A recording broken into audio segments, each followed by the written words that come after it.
ದಯವಿಟ್ಟು ಸ್ವಲ್ಪ ಜಾಗ ಬಿಡಿ, ಸ್ವಲ್ಪ ಜಾಗ ಬಿಡಿ, ಈ ಕಡೆ ಬನ್ನಿ, ಮಾಡ್ತಾರೆ ಬನ್ನಿ, ಮಾಡ್ತಾರೆ, ದಯವಿಟ್ಟು ಬನ್ನಿ. ಈಶ್ವರಪ್ಪಣ್ಣ ಇಬ್ರು ಯಾರಾದ್ರೂ ಕಳಿಸ್ಕೊಡಿ. ಸಾಹೇಬರು, ಲೋಕೇಶ್ ಅವರು,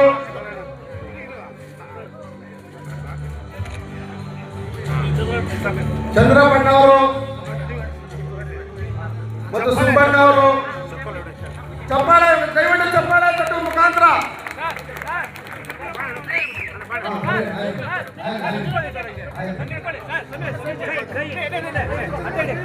ಪೂಜಾಪಣ್ಣ ಅವರು, ಗಿರಿಯಣ್ಣ ಅವರು, ಕಿರಣ್ ಅವರು ಮತ್ತು ಎಲ್ಲ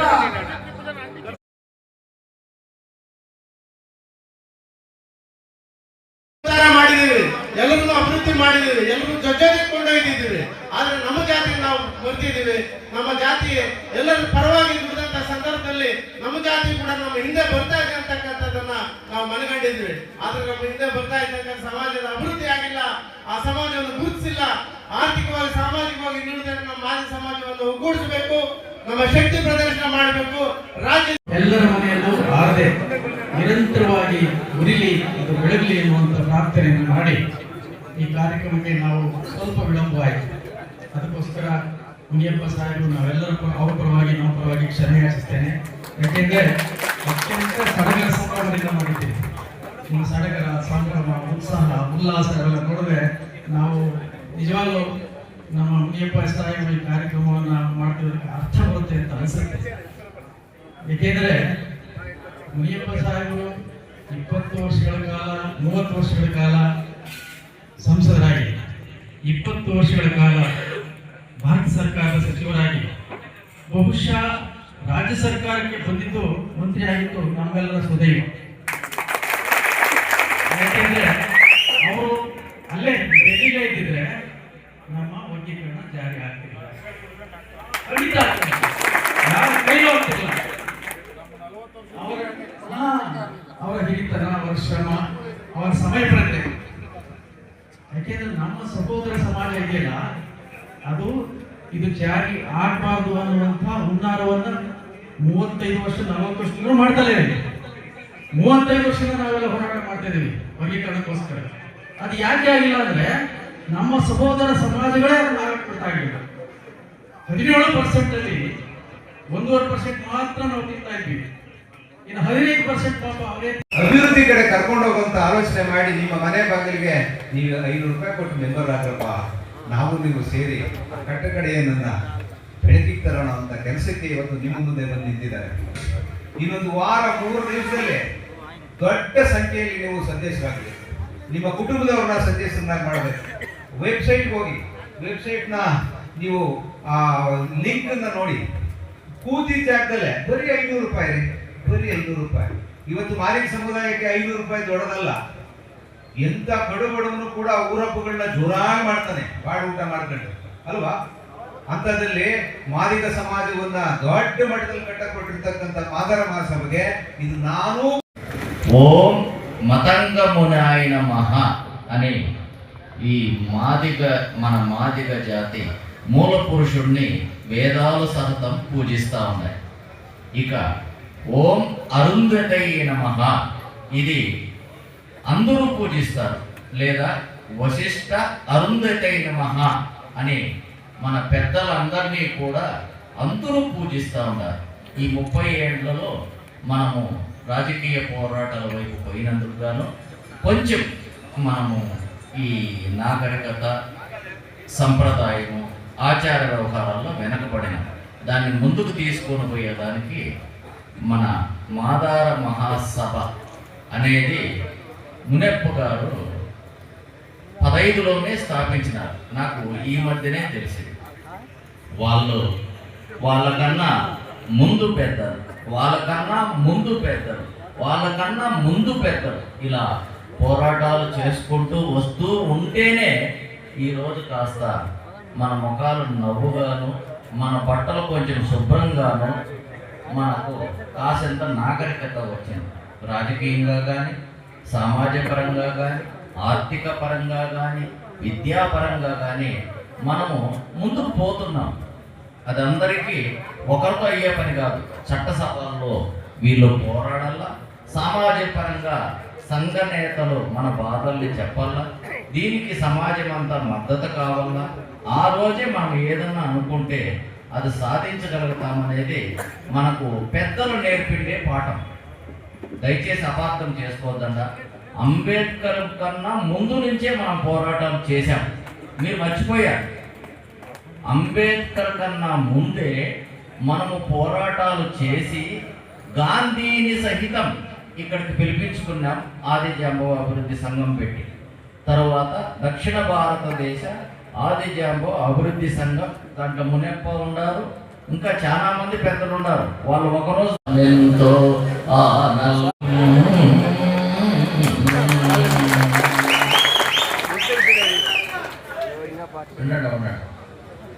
ఇంత బాధ మా జాతి తరపున మిమ్మల్ని వేడుకుంటాను. ఒక మాదాల సభ అంటే ఒక వ్యక్తిది అయిపోతుంది. ఆదిజాంబవ, అరుంధతి, మతంగ మహాముని మాదార మహాసభ అని పెడితే అందరికీ ఆనందంగా ఉంటుందని నేను సెలవు తీసుకుంటూ, నాకు ఫోన్లో అందరూ టచ్గా ఉన్నారంట. ఈ బాగేపల్లిలో ఎవరు తెలియకుండా ఏం లేదు, నాకు అందరూ టచ్లో ఉన్నారు, అందరితోనూ నేను చర్చ జరుపుతూ ఉంటాను. కాబట్టి మీరేం సంశయపడద్దంట, మాదార సభకు ముందుకు రాంట.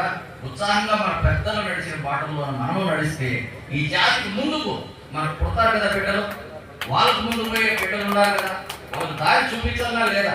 మన పెద్దోళ్ళు మనకు దారి చూపిస్తే మనం వాళ్ళకి దారి చూపాలి కదా. దీంట్లో ప్రతి ఒక్కరికి కూడా ఈ పాట అంకితం.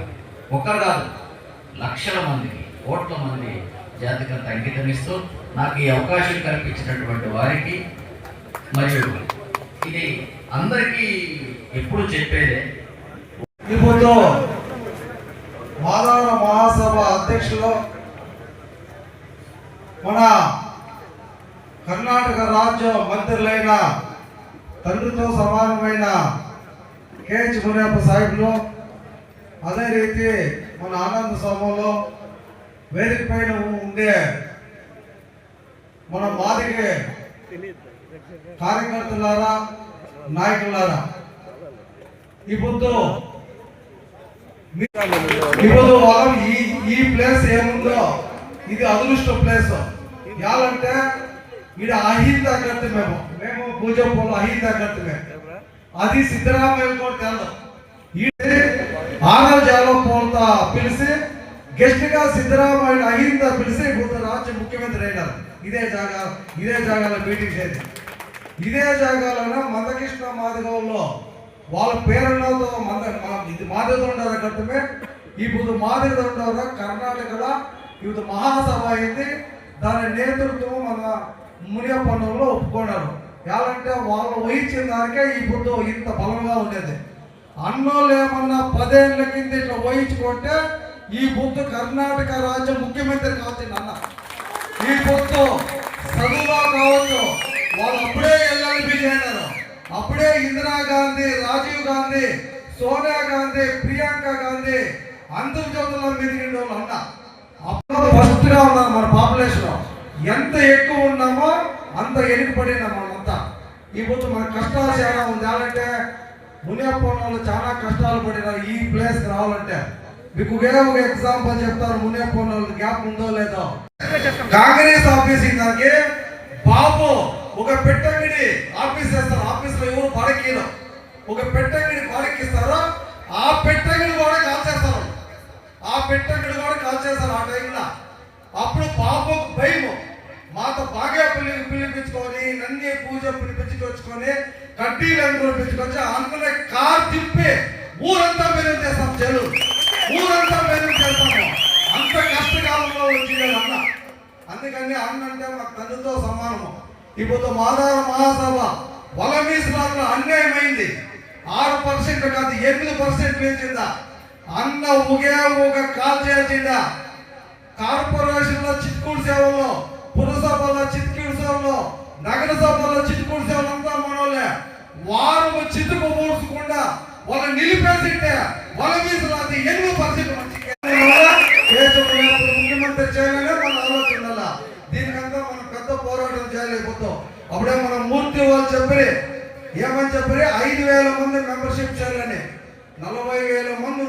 5,000 మెంబర్షిప్ యావ లెక్క లేదు మనకి. బాగా అర్థం చేసుకోండి బంధువులారా. ఈ పొద్దు ఏమంటే మనమంతా చాలా కష్టపడినాము. డిఎస్ఎస్ కట్టుకొని పోరాటం చేసుకొని మనకి నీళ్ళు ఇచ్చినప్పుడు ఇళ్ళకి రానిచ్చిండ్లా, కట్టికి చేస్తాంలా, దేవస్థానం దగ్గర రాణిస్తాంలా. అట్లా టైంలో పోరాటాలు చేసి మేము మీకు న్యాయం చేయనట్టు చేయనాము. దయచేసి అర్థం చేసుకోవాలా. మాకంతా వేరే జాతరలతో పోరాటం చేయలేము, వేరే కష్టంతో పోరాటం చేయలేము. ఎవరు మా ఇంటికి రాలేము. మీకు ఇంకోటి తెలుసా లేదో, అప్పుడే స్వామి చెప్పించారు. జొతకి 12 గంటల దగ్గర వచ్చి వానైనా నానుకొని బరీ కార్యకర్త లీడర్ మాత్రం వచ్చింది. కార్యకర్తలు వచ్చింది. పల్లికి ఐద్యం రావాలని చెప్తుంటే పల్లిగా చేలూరు, గుడబండ, బాగేపల్లి 3 తాలూకునిగా బరీ లీడర్స్ మాత్రం వచ్చింది. ఇది మా ఎక్స్పెక్టేషన్ 2,000 అనుకుంటుంది. 2,000 చేరుతామంటే వాడిని ఇంకా కొంచెం ఎడవట్ అయింది. అయినా కూడా 12 గంటలుగా వచ్చి ఇంత పొద్దు వరకు జనాలు మీరు ఉన్నారంటే మనం మారి జనానికి పెరుగుంటే వాళ్ళు మేము పోరాటం చేసినాం. డిఎస్ఎస్లో 40 ఏళ్ళు పోరాటం చేసినాం, 30 ఏళ్ళు పోరాటం చేసినాం. మీరు అందరూ చేరుకొని కూడా కానీ ఎందుకో సహాయం చేసినాము, భూ పోరాటం చేసినాము, భూములు ఇప్పించినాము, సేట్లు ఇప్పించినాము, అన్ని సాయం చేసి మనకు వెనక్కిపోయినాము. మనము ముందుగా పోరాటం చేసుకొని ముందుగా పోతానంలో ಒಟ್ಟು వెనక్కి చూడమన్నాము. ಹಿರಿಯರಂತ ಪೂಜಕನವರೇ, ದೇವಿ ಕನ್ನಡವರೇ ಮತ್ತು ಮಾತಂಗ ಫೌಂಡೇಶನ್ ಅಧ್ಯಕ್ಷರು ಶ್ರೀಕೃಷ್ಣೇಶ್ವರಂತ ವೈ ರಾಮಕೃಷ್ಣ ಅವರ ಸುಪುತ್ರ ಲೋಕೇಶ್ ಅವರೇ ಮತ್ತು ತಾಲೂಕು ಸಮಿತಿ ಮಾಜಿ ಅಧ್ಯಕ್ಷರು ದೇವರಳ್ಳಿ ಹಿರಿಯರಂತ ನಾರಾಯಣ ಸ್ವಾಮಿ ಅವರೇ. ಕಾರಣ ಏನಂದ್ರೆ ಉತ್ತರ ಧ್ರುವ ದಕ್ಷಿಣ ಧ್ರುವ ಪೂಜಪ್ಪನು ದೇವಿ ಇಬ್ಬರು ಒಂದಾಗಿರೋದು ನನಗೆ ತುಂಬಾ ಆನಂದ ಆಯಿತು.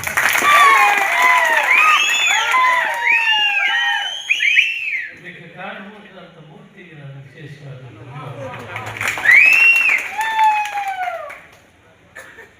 ಸಮಾಜ.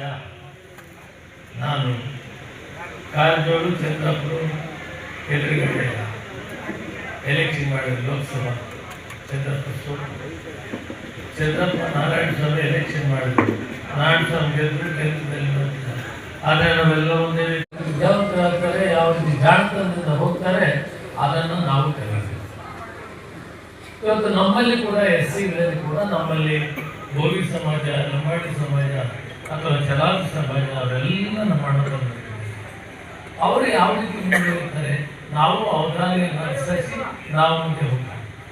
ಕರ್ನಾಟಕ ರಾಜ್ಯದಲ್ಲಿ SC STಯಲ್ಲಿ ಬಹುಸಂಖ್ಯಾತರು ನಾವು. ಕಾರಣಾಂತರದಿಂದ ಶೋಷಣೆಗೆ ಒಳಗಾಗಿ, ಶೋಷಣೆಗೆ ಬಹಳ ಕಥೆಗಳು ಇತಿಹಾಸ ಇದೆ.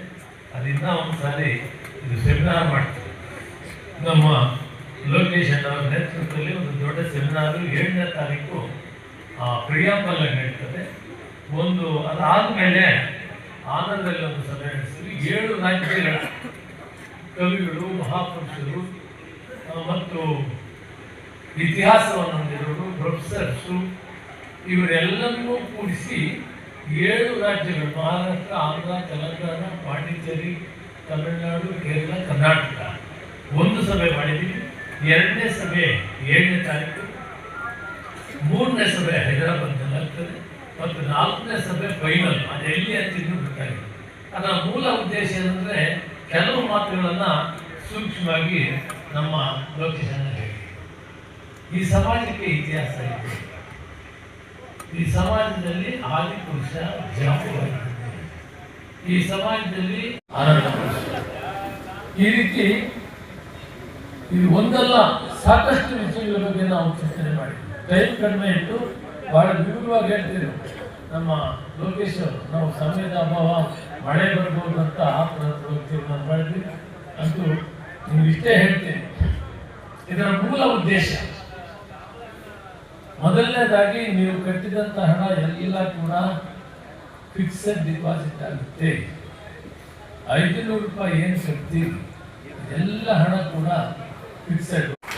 ಇದರ ಬಹಳ ಜನ ಇದನ್ನ ಭಾಗವಾಗಿ ಕರೀತೀವಿ. ನಾಳೆ 7ನೇ ತಾರೀಕು ಸಭೆಗೆ ಒಂದು 100ರಿಂದ 200 ಜನ ವಕೀಲರು ಕರಿತೀವಿ.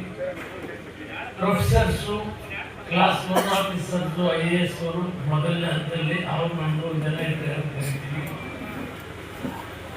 7 ರಾಜ್ಯಗಳಿಂದ 35 ಜನ ಕವಿಗಳು, ಇತಿಹಾಸ ತಿಳಿದವರು ಅವರನ್ನು ಕೂಡ ಕರಿತೀವಿ. ಇದೆಲ್ಲ ಯಾಕೆ ಕರಿತೀವಿ ಅಂದ್ರೆ ಈಗಿನ ಸಮಾಜಕ್ಕೆ ಏನಾಗಿದೆ, ನಾವು ಕೀಳಿರುವೆ, ನಾವು ಈ ಸಮಾಜದಲ್ಲಿ ಕಳೆದವರು, ನಾವು ಚಲನ ಕೆಲಸ ಮಾಡ್ತೀವಿ, ನಮ್ಗೇನೂ ಗೊತ್ತಿಲ್ಲ, ನಾವು ಕಡೆಯವರು ಅನ್ನೋ ಭಾವನೆ ಅವರೆಲ್ಲ. ಉತ್ತರ ಭಾರತದಲ್ಲಿ ರವಿದಾಸ್ ದೇವರನ್ನು ನೋಡಿಸಿದರು. ದಕ್ಷಿಣ ಭಾರತದಲ್ಲಿ ನಮ್ಮ ಮಾದಾರ ಚೆನ್ನಯ್ಯ ಸ್ವಾಮಿ ಬಸವಣ್ಣವರ ಆಶ್ರಮದಲ್ಲಿ ಇದ್ದಂಥವ್ರು, ಅದರ ಬಗ್ಗೆ ವಿವರಗಳಿಗೆ ಅವಕಾಶ ಆಗಲಿಲ್ಲ. ಅವರ ದೇವರನ್ನು ಕಂಡಿರೋರು ಈಶ್ವರನ. ಹೀಗೆ ಸಾಕಷ್ಟು ಜನ ನಮ್ಮಲ್ಲಿ ಆ ಸಂತರಿದ್ದಾರೆ, ಮುನಿಗಳಿದ್ದಾರೆ, ಮತ್ತು ಇತಿಹಾಸವನ್ನು ತಿಳಿದಿದ್ದಾರೆ, ಪ್ರೊಫೆಸರ್ಸ್ ಇದ್ದಾರೆ, ಇಲ್ಲ ಅಂತಲ್ಲ.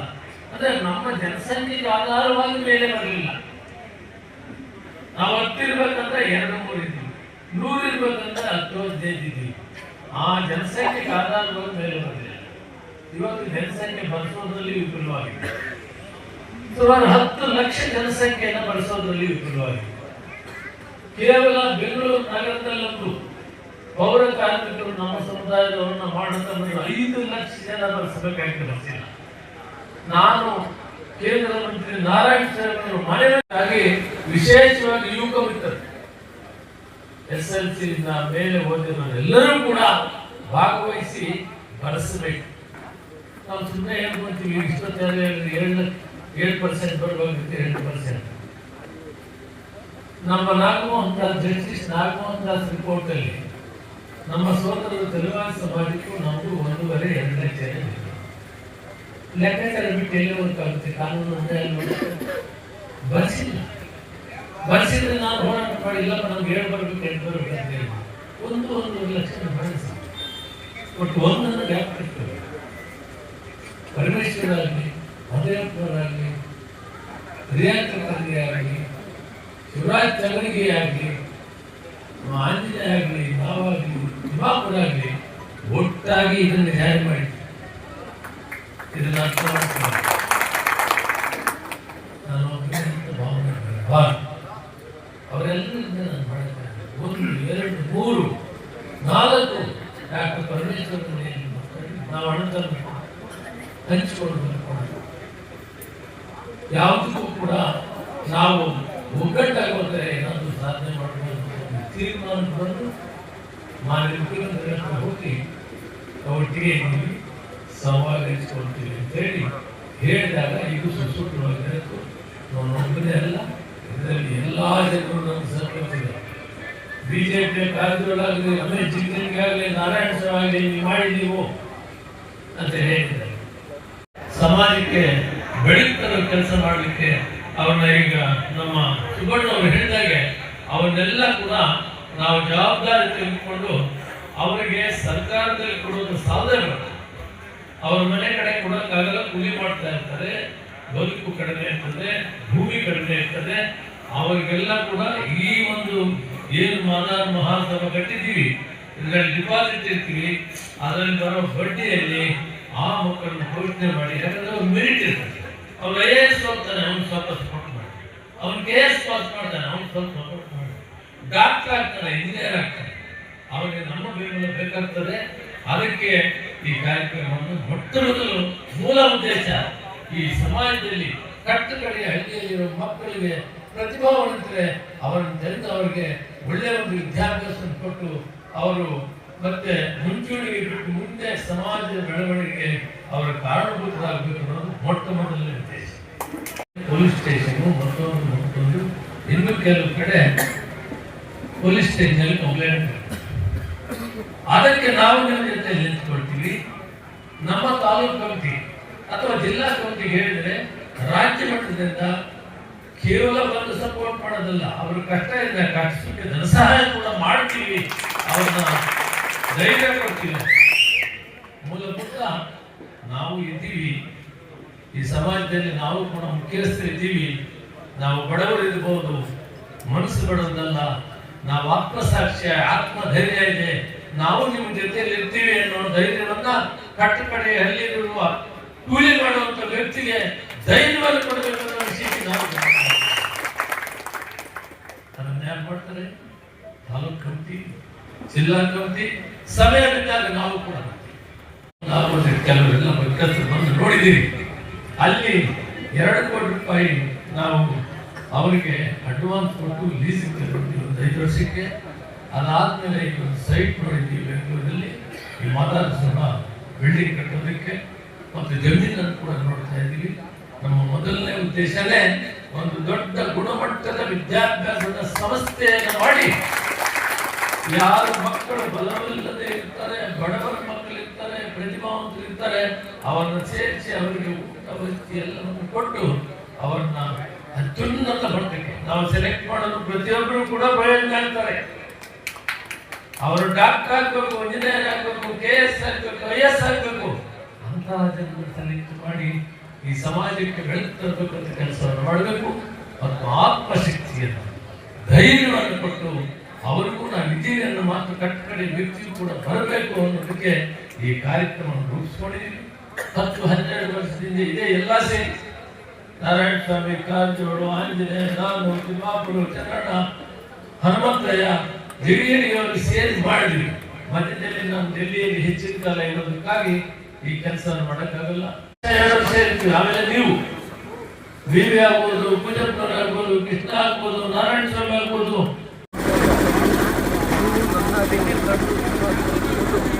ಸಮಾಜ ಬದುಕೋದಕ್ಕೆ ಮುಂದಿನ ಪೀಳಿಗೆ ಮಕ್ಕಳಿಗೆ ಭವಿಷ್ಯ ಕೊಡೋಕ್ಕೆ ಎಲ್ಲ ಕೆಲಸ ನಾವು ಜಿಲ್ಲಾ ಮಟ್ಟ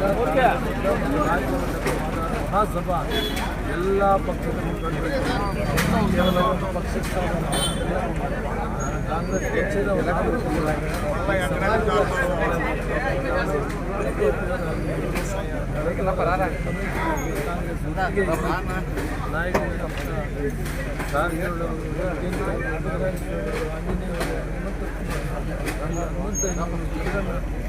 ಮತ್ತು ತಿಮ್ಮರಾಯಪ್ಪ ಮತ್ತು ಇಂಥವರೆಲ್ಲ ಒಟ್ಟಿಗೆ ಸೇರಿ ಕೆಲಸ ಮಾಡಿ ಸಮಾಜದ ಕೆಲಸ ಇದರಲ್ಲಿ ರಾಜಕೀಯ